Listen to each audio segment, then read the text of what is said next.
Welcome to FlightGlobal Focus. My name is Amber Elias, and joining me for this News Focus episode is Craig Hoyle, FlightGlobal's European Defence Editor and Flight International Editor. Hi Amber, do excuse the croaky voice today. I think most of us have come back with colds from the aircon and being around thousands of people. And welcome Dominic Perry, European Aerospace Editor. Who also has a similarly croaky voice, possibly from being in the same place as Craig. And Lewis Harper, Airline Business Editor. Are you well or not? No, I think I'm at an earlier stage of that than my colleagues, but it's definitely coming on. So, yeah, just in time for the weekend, I'm sure.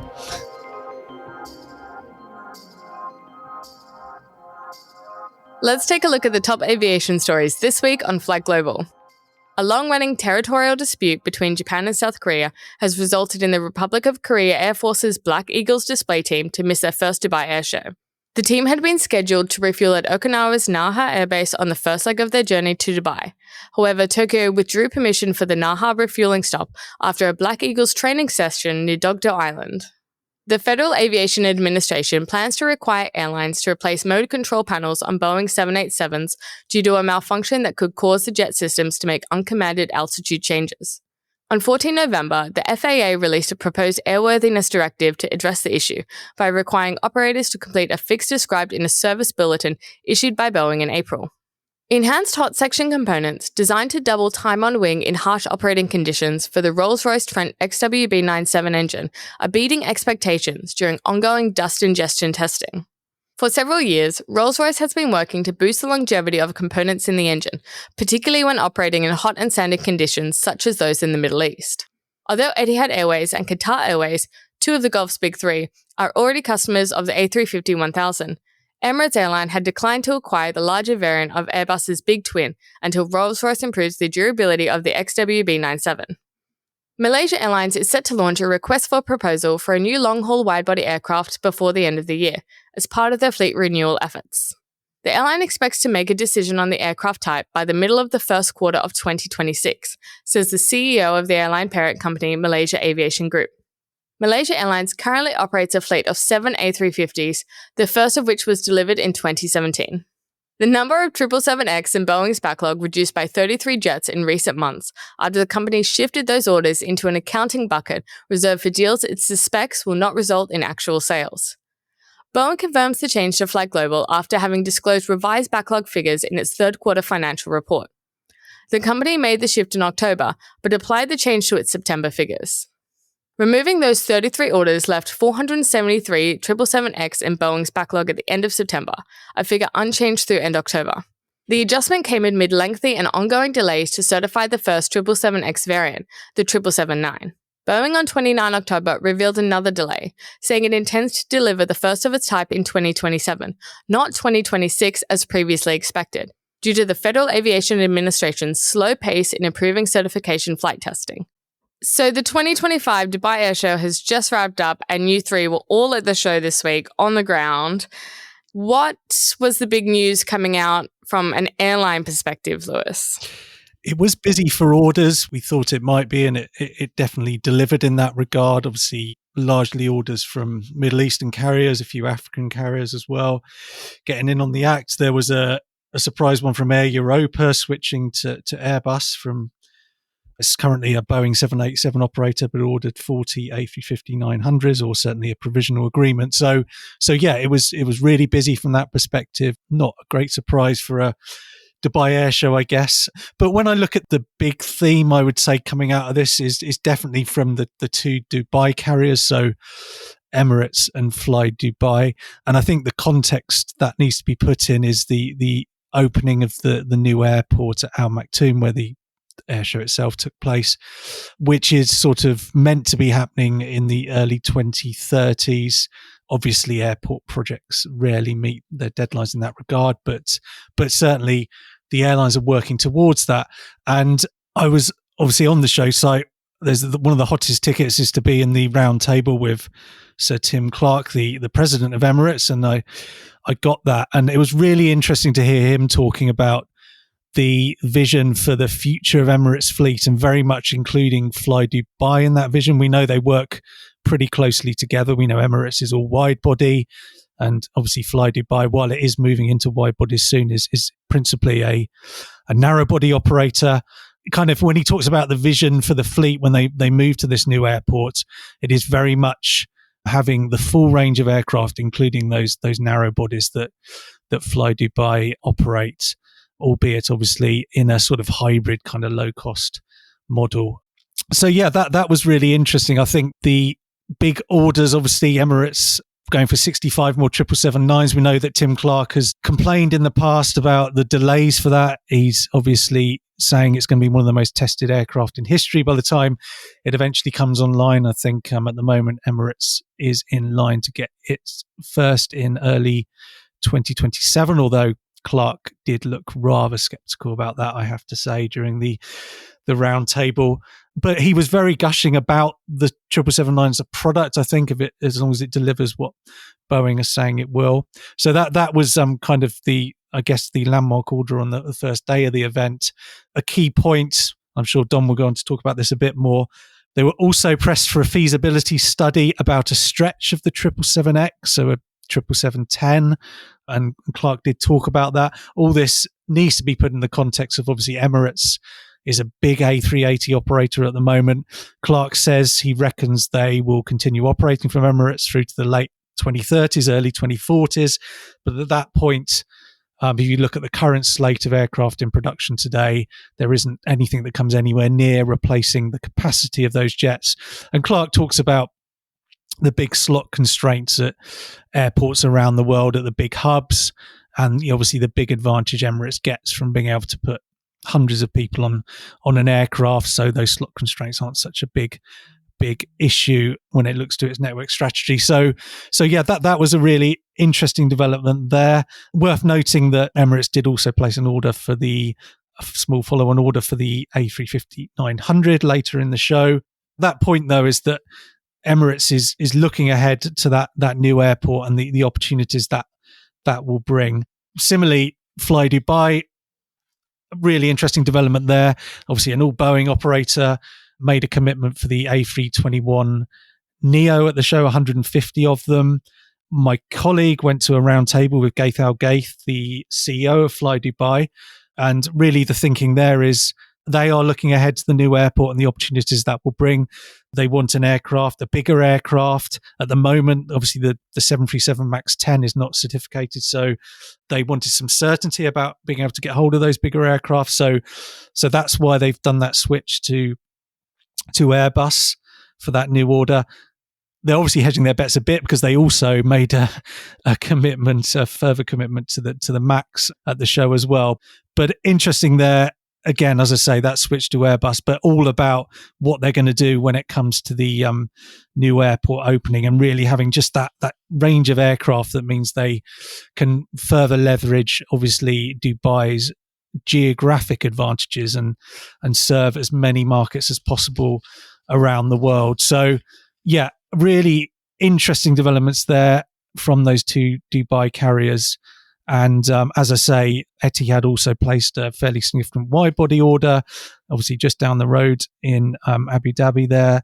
Again, the interesting point there, I guess, is they are sort of tentatively growing again after, I think it's fair to call it a failed strategy in the 2010s around equity investments and really ramping up growth and that not succeeding.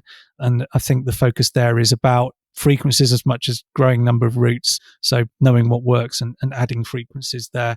So yeah, really busy show for orders. That always makes it enjoyable covering it, and as I say, there's a nice narrative around what's going on in Dubai and where these orders go, with the caveat, of course, we see these big orders and they don't always come in. When you look at how the fleet ends up looking in a few years' time, yeah, that's the biggest indicator of what's actually going on, but certainly a huge amount of ambition on show. And from an aerospace perspective, the airframers are a big part of the orders. Was there an equally optimistic side from them in being able to deliver any of these orders? Well, there's the question. It sort of depends, certainly on the narrow body side, on whether the engine makers can get themselves back on track. And I think that's very much a short-term problem, which should be resolved by the end of the year, perhaps. And then we'll see as both Boeing and Airbus ramp up further through 2026 and 2027. Obviously, Airbus has declared it wants to build 75 aircraft per month from 2027. But we'll see if that transpires. I think what struck me, apart from the size of the orders, which, it's nice to see these huge deals coming in again, although it does tend to obscure some of the smaller ones. Once upon a time, we would have said 6 new A350s for Ethiopian was a significant order, but it's rather put in the shade by 150 of whatever and 65 of this and that and the other. But amongst those 65 777Xs for Emirates, of course, was the possibility that they can convert them in the future to either the Dash 8 or to this Dash 10, which would be a further stretch of the 777X. The question, of course, becomes whether Boeing really wants to build that stretch. Are 65 orders, or possibly fewer, enough on their own to justify that development? And if it does become the de facto replacement for the A380, is that still big enough? Certainly a colleague who was at the press conference with Boeing said that Boeing's Stephanie Pope looked rather surprised when the mention of the study was brought up. So we'll see. And as well, Boeing is quite cautious at the moment because it has so many of these certification projects going through, and it has to deliver those before it can really start on the next steps. And of course, if it does pull the trigger, if you like, on the 777-10, then the question becomes what Airbus does. It has talked previously about doing the A350-2000 to a further stretch of the A350-1000. But there's no guarantee that it wants to do that aircraft. You could certainly argue that it would rather not. And again, it has its own slew of certification and development projects ongoing. And by that point, will also probably have moved closer to launching its new narrowbody. There's also the question of engines. At the moment, the Rolls-Royce Trent XWB-97 is the only engine for the A350-1000. So Rolls-Royce would have to take that power plant and increase the thrust from it if it wanted to serve the Dash 2000. But in the meantime, of course, it is dealing with its own durability issues on that engine, particularly, you'll note, in the Middle East where it's hot and sandy. So it has a package of durability improvements going into the XWB-97, which will be fully realised from 2028. And it could be at that point, or at least when we get closer to that, that Emirates finally comes round and orders the A350-1000, which it notably shied away from at this show, presumably because it doesn't feel the engine is quite ready yet. Or perhaps Rolls-Royce hasn't proved yet that it can withstand the Middle East's notoriously difficult operating environment. And one of the most, exciting, different new things that was on display at Dubai was Joby's electric vertical takeoff and landing eVTOL took part in the flying display. Dom, you were there. What was that like? It was quiet. I think that's the most noticeable thing about it. We obviously see lots of things at air shows that can hover. They're called helicopters, but they are quite noisy comparatively. But whilst the Joby aircraft was up and flying, you could walk along the flight line and all you heard was the noise from ground power units and engines running on the ground. You couldn't hear the Joby aircraft, but with every other helicopter that was flying, they make a racket. There's no getting around that. So that was really interesting.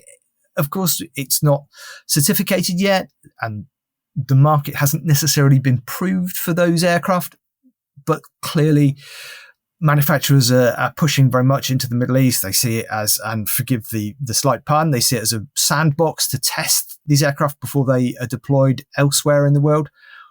Archer, Joby, and others are all focused on the region. Again, Archer signed an agreement with a Saudi operator to trial its aircraft there and advance air mobility in the kingdom and so on and so forth. So we'll see how all this plays out. Craig, you were on site at Dubai with a few of our other defence colleagues. What was the main news coming out of the defence sector? Yeah, so there were two of us there on Team Defence, myself and Greg Waldron. And I think notably after talking about Joby, Team Defence, you can always count on to bring the noise at an air show. And there was a lot of fighter activity. So certainly delivered on that front. And it's worth noting, I think with Dubai, you never know quite what you're going to get on the defence side. So at the end of 2021, we went to Dubai Airshow thinking there were going to be big fighter things happening. And about a month later, they ordered a load of Rafales. 2 years back, a few months before the show, they ordered some new jet trainers. So you never know quite whether the UAE will make some big announcement there. So what was in its favour this time? We had a bit of uncertainty ahead of the show. And then we found out the week before that the Russians were coming. So Rostec brought in a large load of equipment. The most notable arrival definitely was Sukhoi's Su-57 fifth generation fighter, which also appeared in the flying display. For most people, that's the first time to see it, because obviously Russia can't show its technology at places like Farnborough and Paris with the embargo after the invasion of Ukraine. When was the last time that Russia was at an air show? Well, so they do still appear, because the sort of Middle East countries, it's more sort of neutral, non-aligned. They still appear at Dubai air shows. So they were there last time. They were there 21. So they still appear, but in the West, they can't come to any of the events. So yeah, I know the Su-57 earlier this year was at the Aero India show in Bengaluru. So it's starting to get out into the show circuit, but like I say, we won't see it in Europe. Regarding its actual flying display, yeah, very impressive. You saw lots of the really agile kind of maneuvers you expect of this sort of fighter. So Cobra, falling leaf, all that sort of thing. It did a pass where it opened one of its internal weapons bays, which I don't think we had seen before. So that was pretty notable. But yeah, an impressive fighter. They're trying to get new export customers. They've got a deal with Algeria to do 14, but that's their only buyer so far, apart from Russia. We also had the Kamov Ka-52 attack helicopter in the flying display, and they brought the Yak-130M advanced jet trainer for static. We weren't quite sure how it was going to go with the Russians. After a bit of back and forth, we did manage to grab a few words with the Rostec CEO. So Greg Waldron got a chance to get in there and pitch a question, not the one that was handed to him on a piece of paper, we should note. He did venture forth a little bit about the Su-75 Checkmate, which is the next Russian fighter, and said work continues with production to launch soon. So watch that space. I think that program really hinges on getting an export buyer. So we'll see. Also of note in the defence side, we have the UAE's Alpha San aerobatic display team. We didn't know they were going to do this. They put on their show with their new jet trainers. So they had flown Italian-built MB339s, and they've now got a shiny new fleet of Hongdu L-15s, which are built in China. They put on a very good display, and notably back to the sort of loudness thing, the L-15 makes a really spectacular sort of howling noise as it comes through. So not quite sure what causes that, but everybody was commenting on that. And then just sort of more broadly at the show, there was a lot of chat about Saudi Arabia. So President Trump announced just before the show he plans to approve a sale of F-35s. There's a lot of questions around if Riyadh's going to ditch its previous fighter contest, which was F-15, Rafale and Typhoon. So I think we'll know in a few days. There might be more coming from the White House. Otherwise, in the UAE specifically, Airbus Defence and Space was talking up the prospects of an A400M sale. UAE's got a very old fleet of Hercules that it needs to replace. And Embraer was also promoting the KC-390 tanker transport and brought its new demonstrator, which looked very impressive. So yeah, it was good on the defence side, and as ever, a lot of announcements from companies coming in, signing MOUs and agreements with Emirati industry, particularly players like Edge. It's notable every time you come to Dubai, the Edge stand at the start of the exhibit hall gets bigger and bigger, and they are just expanding at a very impressive pace. So yeah, lots to see. It was hot. There were long days, but yeah, we wouldn't miss it. No, it's always worth going because, as you say, you never really know what's going to come out of these shows. And sometimes it's very quiet and nothing's as expected. And other times it feels like everybody's been saving their news for the show itself. Yeah, I mean, there certainly wasn't, I don't think any of us got the impression it was quiet in terms of sort of announcements, things to see, but just walking through the halls and down out at the flight line, it was absolutely heaving the days we were there. So that was great to see. And Lewis, do you think the Dubai Air Show becoming bigger and bigger each year is a reflection of how strong the airline market is in the Middle East and how much it's growing and competing on a global scale now? I think undeniably, yeah. I mentioned the ambition there, and Emirates has got a very proven business model. In Dubai, it's the most profitable airline in the world by quite some distance. We've got, obviously, alongside the orders placed at the show, we know that in Saudi Arabia, there's huge ambition around building up the airline sector there, alongside a big push on tourism. Obviously, Riyadh Air did have a presence in Dubai.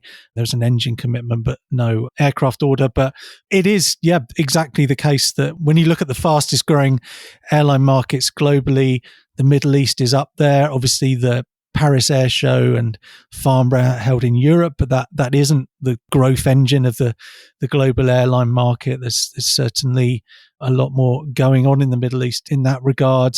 So the real proof, though, as I mentioned before, about all these orders is what actually happens. But Tim Clark is pretty optimistic about what's ahead for Emirates. Yeah, we'll see what happens in Saudi Arabia, but it is, so far so good, I guess, in terms of, for most carriers, making the most of that opportunity in the Middle East. And we'll see what the next decade or so brings as these or some of these new aircraft come into service. Yeah, absolutely. And you do hope that the airframers can supply what's needed and what's been ordered to the airlines to fulfill their growth opportunities. Well, yes, exactly that. As Dom mentioned, there's the engine issues as well. Supply chain challenges. Talk to any airline CEO. It's the issue that doesn't go away at the moment. So, yes, that's the other unanswered question as well. I think there is generally some optimism that there might be 2-3 years left to run on some of the challenges in that regard, and that things should get a bit better then. But we all know that the airline industry and the wider aerospace sector is very vulnerable to outside developments. Obviously, COVID has a huge impact in that regard on the supply chain. So yeah, no one's counting their chickens, I think, but there are unanswered questions there, certainly. I certainly got the impression from talking to the great and the good various airframers that they felt the problems were getting better. Now, no one expects it to be an issue that's solved overnight, particularly the supply chain, but it's making progress in the right direction. Maybe another 18 months, 24 months. Who knows? These things have a habit of lingering on longer than anyone wants. And as ever, it's not always the problem that you expect. And if an aircraft is missing a single bolt, that holds up the whole thing. But it was always also noticeable talking to Boeing. They feel, I think, a little bit more confident that they are getting back to a much better place in terms of their safety culture and their production quality. You've seen that with the recent ramp up or permission to ramp up production on the 737 MAX, which was granted by the US FAA. But they just have to keep banging away at that. And they have 3 programs that they need to get over the line in terms of the 777-9 and the 737-7 and -10. But there seemed to be confidence, I would say, confidence that they are making the right moves and things are genuinely getting better. And things are getting better at their major supplier, Spirit Aerosystems, as well, which was a major source of problems over the last 12, 18 months. Yeah, and just to add to that as well, I was with Embraer for a briefing, and yeah, exactly that. Bit more optimism certainly on some of the groundings related to the Pratt GTF engines on their E2s, saying there'll be no aircraft on the ground by the end of 26, I think was their impression, and I think Pratt said the same to you, but also saying that the new engines coming online with new deliveries are performing very well and giving them more optimism about that situation. So yeah, there are definitely pockets of optimism about that issue, but definitely some lingering concerns as well. Craig, Dom and Lewis, thank you so much for joining me for this week's episode of FlightGlobal Focus. It's been a pleasure chatting to you about the Dubai Air Show. Thank you. You're welcome. Thanks, Amber. Cheers for now. FlightGlobal Focus is your new essential podcast for trusted aviation insight. We publish new episodes twice weekly. Join us on Friday for a concise news briefing and on Monday for in-depth analysis covering airlines, defense, and aerospace. FlightGlobal Focus is a production of FlightGlobal with audio editing by Lucy Johnson. If you have any questions, comments, suggestions, or for commercial opportunities, please email podcast@flightglobal.com, and more information can be found in the show notes. Listeners can get a discount to a new subscription to FlightGlobal with the code FGPodcast. Terms and conditions apply. And if you listen on Spotify, leave us a comment and let us know what you think of the show, and if there are any topics you want our journalists to look into. Listen, rate, review, and subscribe wherever you get your podcasts.